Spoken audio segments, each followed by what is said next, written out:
macam ustazah pula ya.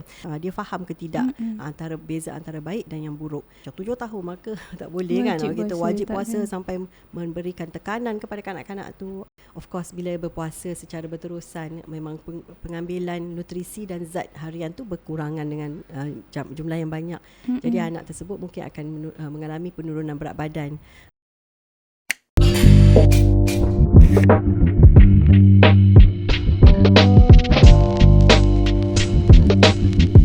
Hai, Assalamualaikum. Kembali kita dalam siri Pod Ikhlas yang dibawakan khas oleh Yayasan Ikhlas. Saya Aisyah, hos anda pada episod kali ini. Borak dari hati, cetus inspirasi. Sebelum tu jangan lupa untuk like video ni, subscribe dan tekan butang loceng untuk dapatkan notifikasi video-video terbaru daripada kami. Okey, hari ini kita bersama dengan seorang tetamu yang passionnya adalah pada kanak-kanak, terutamanya dari segi bidang perubatan dan juga perkembangan kanak-kanak.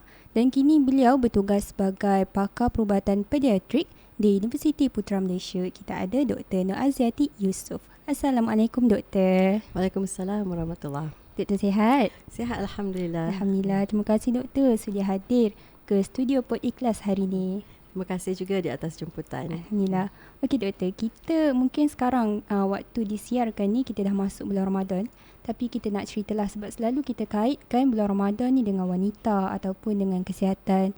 Jadi hari ni kita nak kaitkan dengan kanak-kanak. Sebab kan kalau kita perasan kadang-kadang kanak-kanak ni dia excited. Dia tengok orang dewasa puasa, dia pun nak puasa. Jadi kita nak tanyalah Doktor, macam mana ataupun umur berapa kanak-kanak ni boleh kita train dia untuk berpuasa? Mungkin Doktor boleh share. Okey, terima kasih Aisyah di atas soalan tadi. Alhamdulillah kita pun telah masuk ke bulan yang sangat istimewa di dalam kalender Islam, iaitu bulan ke-9, iaitu bulan Ramadan. Bulan Ramadan ni memang istimewa sebab dia merupakan satu bulan yang menunjukkan ataupun mengukur tanda aras keimanan seseorang mukmin tu. Dan pada masa yang sama disambut dengan penuh kemeriahan untuk masyarakat kita dekat Malaysia ni. Jadi memang wajarlah daripada setiap umur kita galakkan untuk menjiwai Ramadan itu. Kalau di peringkat umur kanak-kanak sebagai contohnya, kita perlu galakkanlah untuk mereka mula berpuasa, walaupun kalau ikutkan hukum yang sebenarnya macam ustazah pula ya. Hukum sebenarnya kanak-kanak yang baligh tu baru kita minta diorang mesti diwajibkan untuk berpuasa. Tapi bila umur yang sesuai, sebenarnya jawapan tu dia tak boleh kita kata fix atau kita kalau dalam bahasa orang kampung blanket rule kepada semua orang. Maksudnya dia ada perkiraan lah daripada segi pertama cognitive function, ataupun kalau dalam bahasa macam perubatan kita kata cognitive function kan, kefahaman dia macam mana dia faham arahan yang diberikan kepada dia. Dan pada masa yang sama dari segi Islam pula, itu sama ada kanak-kanak tu sudah mumayyiz, dia faham ke tidak antara baik dan yang buruk. Tapi secara generalnya kebanyakan ulama bersetuju kalau kanak-kanak ni umur 7 tahun kebanyakannya mencapai umur mumayyiz. Dia dah boleh bezakan antara baik dan buruk. Dan pada masa yang sama kanak-kanak bila umur 7 tahun ni juga dari segi kias arahan untuk bersolat tu pun bermula daripada umur 7 tahun. Jadi secara generalnya pada umur 7 tahun tu kita dah boleh galakkan. Dari segi perubatan juga umur 7 tahun tu kanak-kanak dah cukup dia punya kematangan, kekuatan dia untuk berpuasa dan menahan diri daripada lapar dan dahaga daripada terbit matahari sampailah terbenamnya matahari kan. Jadi secara generalnya ada kanak-kanak umur 5 tahun dah boleh faham arahan, dah boleh faham dan boleh bersabar kan, sampai kepada umur yang mungkin lambat sikit 10 tahun ke, kalau itu yang dia mampu tangani, maka kita allow dia orang untuk puasa. Yang penting galakan daripada ibu bapa tu, tidaklah kita sampai macam 7 tahun maka tak boleh wajib kan, kita wajib puasa sampai memberikan tekanan kepada kanak-kanak tu. Dan yang paling penting juga tengok kemampuan fizikal dia.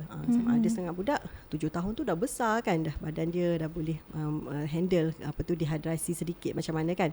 Manakala anak-anak yang lain 7 tahun tu masih kecil kan, macam tak capai lagi tahap kematangan tu, maka kita boleh beri ruang masa kepada dia macam tu. Jadi doktor, dari segi sajalah nak masuk ke aspek kesihatan tu, maksudnya kalau kecil-kecil lagi dah puasa, ada efek ke dekat badan ke macam mana? Sebenarnya efek kepada badan tu tidaklah kita nak katakan dari segi perubatan tu sehingga ke tahap berbahaya. Tetapi kita kena tengok juga dari segi nombor satu, aspek kesihatan kanak-kanak tu secara keseluruhan. Kalau sebagai contoh kan, kalau pesakit saya kat hospital, dia ada penyakit macam kencing manis kan, yang mana dia memerlukan hormon tertentu, insulin kan, untuk mengekalkan tahap gula dia. Jadi kalau dia disuruh berpuasa, mungkin itu akan membahayakan kepada anak tersebut. Tapi ada cara macam mana nak suruh dia, untuk memastikan dia dapat berpuasa. Kalau anak tu ada masalah kesihatan yang lain, sebagai contoh masalah kegagalan fungsi buah pinggang dan sebagainya, itu pun ada konsiderasi lah. Maksudnya tak boleh kita guna pakai kata dia pun wajib juga berpuasa kan. Tapi secara keseluruhannya berpuasa ni selamat untuk kanak-kanak dengan syarat ada persiapannya.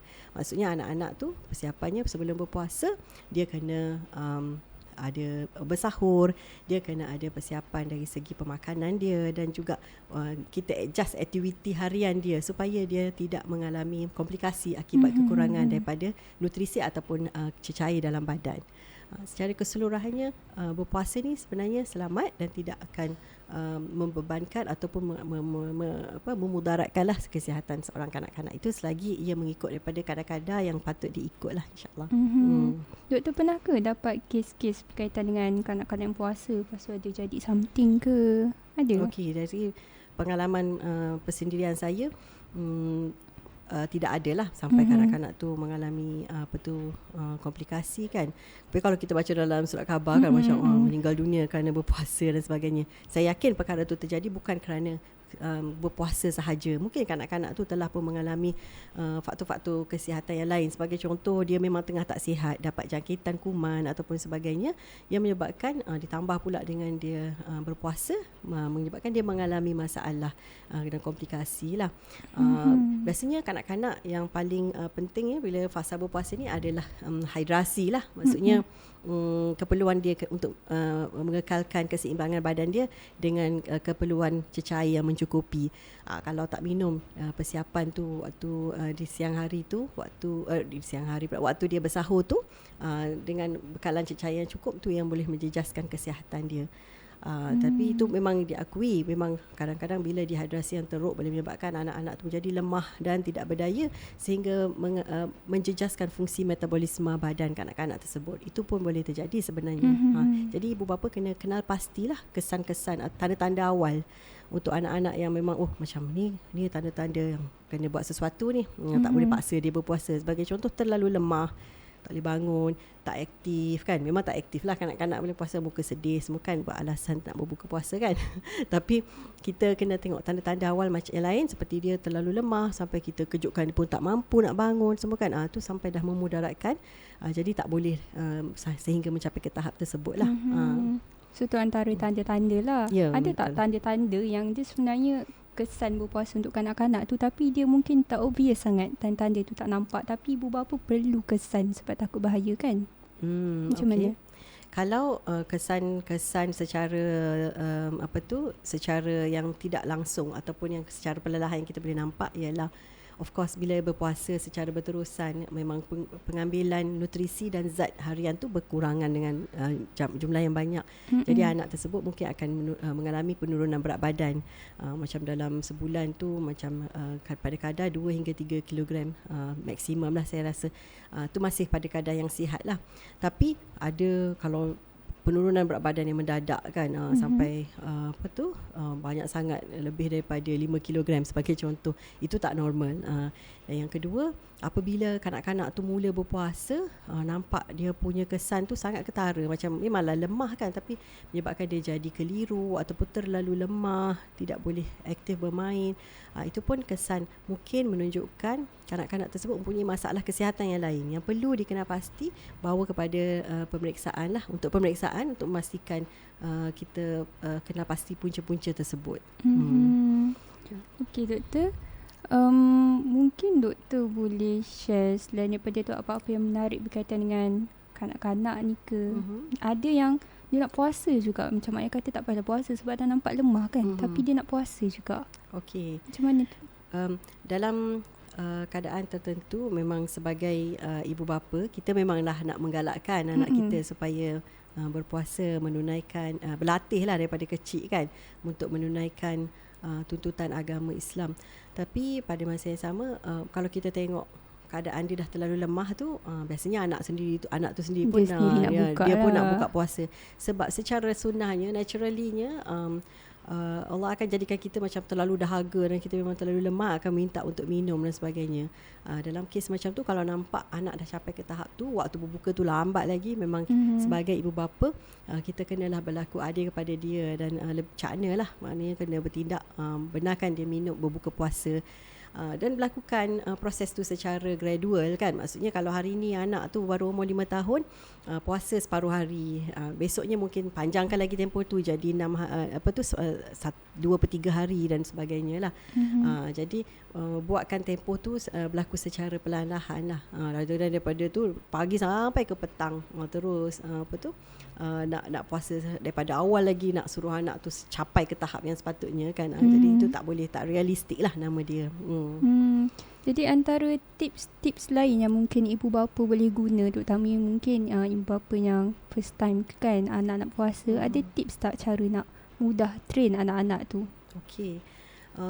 Tips ni selalu orang share kan dekat media sosial dan sebagainya. Tapi saya suka classifykan atau bahagikan tips untuk persiapan berpuasa ni kepada pra-Ramadan, tips sebelum menyambut Ramadan, sewaktu dalam bulan Ramadan dan selepas bulan Ramadan. Maksudnya sebagai ibu bapa, kita kena ada persiapan lah. Ada fasa-fasa. Betul, fasa-fasa, dan kita pun kena ada ilmu macam mana kita nak sediakan anak kita. Contoh sebelum Ramadan, macam mana kalau kita perhatikan di dalam Al-Quran diceritakan pasal kisah-kisah kan. Sebab manusia ni secara naturalnya dia suka kepada cerita. Begitu juga dengan kanak-kanak terutamanya. So bila kita nak cerita pasal Ramadan ni kepada anak-anak kita, daripada awal sebulan sebelum Ramadan tu pun kita dah mula cerita pasal bulan Ramadan, macam mana, apa keistimewaan dalam bulan Ramadan. Kita bacakan buku-buku pasal bulan Ramadan. Penceritaan ni kalau dalam bahasa perubatan, kita banyak boleh aplikasikan aspek social story. Social story tu adalah cara kita menyampaikan maklumat kepada anak-anak kita, kanak-kanak terutama yang belum mempunyai tahap kefahaman yang tinggi. So kita tunjukkan cerita dengan bergambar. Macam bulan Ramadan, mula-mula tengok anak bulan, lepas tu apa yang istimewa bulan Ramadan, kita ada bertarawih di bulan Ramadan, berbuka puasa bersama-sama, kita cerita-ceritakan perkara yang menyeronokkan di dalam bulan Ramadan, even beberapa minggu sebelum hadirnya bulan Ramadan. Itu sebagai persiapan lah. Sambil itu kita ceritalah apa yang akan berlaku pada bulan Ramadan. Semua orang tak boleh makan, tak boleh minum, semua orang bila bulan Ramadan kita akan solat tarawih, kita digalakkan bersedekah sebagai contoh. Itu pun teknik penceritaan lah untuk memastikan anak-anak tu semangat. Kedua, di rumah pun kita boleh create suasana yang gembira pasal Ramadan ni. Contoh kita buat sudut Ramadan, cantik decorate kan, supaya sama-sama. Yang ketiga, kita letak macam hadiah. Ini untuk siapa yang dapat puasa separuh bulan, penuh bulan dan sebagainya. Sebagai anak-anak tu menjadi motivasi kepada diorang untuk menyambut Ramadan tu dengan penuh rasa keseronokan lah. Itu sebelum Ramadan. Kalau dalam bulan Ramadan tu, persiapan tu bila dari segi nutrisi lah, maknanya makanan yang diorang ambil, kena pastikan anak-anak bangun bersahur. Jadi ibu bapa pun kena bersedia lah, maknanya bangun bersahur. Kalau ibu bapa pun tak sukar nak berdisiplin bangun sahur, so anak-anak macam mana lagi kan. So sahur tu mesti pastikan kadar makanan tu mempunyai semua komponen ataupun zat yang diperlukan. Sebagai contoh, kalau ambil kena ada karbohidrat yang sukar dicerna, sebagai contoh macam roti, nasi, supaya dia rasa lapar tu lambat. Kedua, banyakkan sumber protein supaya ia sukar dicernakan juga, dia pun rasa lapar lambat. Dan sediakan hidangan yang seimbang, macam ada sayur-sayuran, ada buah-buahan dan sedikit kuih. Jangan terlalu sediakan makanan yang macam junk food lah, macam jajan-jajan semua tu. Sebab apa? Jajan-jajan ni biasanya masin. Betul. So nanti siang tu dahaga pula. Nugget kentang tak boleh lah. Tak digalakkan lah. So banyakkan persiapan makanan tu yang disediakan dari rumah. Lepas tu juga sediakan makanan yang ada minuman banyaklah, galakkan anak minum air yang banyak, dan kalau sediakan air yang banyak tenaga lah, seperti minuman-minuman yang boleh membekalkan tenaga kepada anak-anak supaya dia cepat rasa lambat juga. Itu waktu di bulan Ramadan. So meriahkan suasana Ramadan tu dengan amalan-amalan sunnah, dan sama-sama menghidupkan pasang lampu lap-lip ke kan, supaya anak rasa macam gembira dan seronok, dan kira macam berapa hari lagi nak berhari raya sebagai contoh. Of course kita orang dewasa cakap bulan Ramadan ni patut kita nikmati dan hargai, dan macam rasa sedih lah bila nak ditinggalkan bulan Ramadan, tapi sebagai kanak-kanak mereka tetap macam nakkan kepada reward tu. Reward tu ataupun apa yang mereka nak look forward apabila di bulan Ramadan dah tamat, itu hari raya. Cerita kat dia orang, bila hari raya apa benda kita akan dapat pada bulan Syawal nanti. Boleh pakai baju baru, pergi berhari raya rumah saudara mara, dapat duit raya dan sebagainya. Itu pun akan memberikan rasa gembira dan memberikan motivasi lah pada mereka untuk berpuasa dengan bersungguh-sungguh, insyaAllah. Patutlah daripada kecil dulu selalu makcik-pakcik saya kata tak puasa tak dapat duit raya. So saya puasalah. So tips ni menarik lah. Selain walaupun saya tak ada anak kan, saya bolehlah praktiskan untuk anak buah ke, baik tu dekat kawan-kawan ke kan. Okey, baik, terima kasih doktor. Terima kasih kepada penonton Pod Ikhlas. Anda jangan lupa yang mana belum like video ni, like dan subscribe YouTube Yayasan Ikhlas. Anda juga boleh dengarkan Pod Ikhlas melalui Spotify ataupun Apple Podcast. Sekian daripada saya, Aisyah, host anda untuk episod kali ini. Borak dari hati, cetus inspirasi. Assalamualaikum warahmatullahi wabarakatuh.